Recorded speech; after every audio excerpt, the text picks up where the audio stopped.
है कि आप सल्लल्लाहु अलैहि वसल्लम ने फरमाया, अलैकुम बिसुन्नती व सुन्नतुल खुलफाए राशिदीन अल महदीयीन,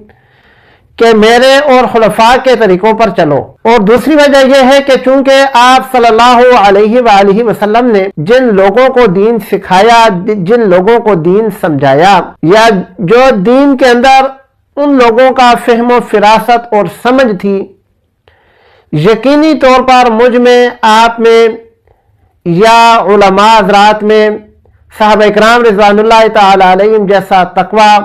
उन जैसी फ़हम फिरासत नहीं हो सकती। यह मुमकिन ही नहीं है, क्योंकि जो भी जितना बड़ा आलिम दीन होगा लेकिन सहाबियत के दर्जे को नहीं पहुंच सकता, उसके उस्ताद अल्लाह के पैगंबर तो नहीं हो सकते। तो यह कैसे मुमकिन है कि अल्लाह के पैगंबर के अलावा कोई आदमी किसी को दीन अल्लाह के पैगंबर से ज्यादा समझा दे।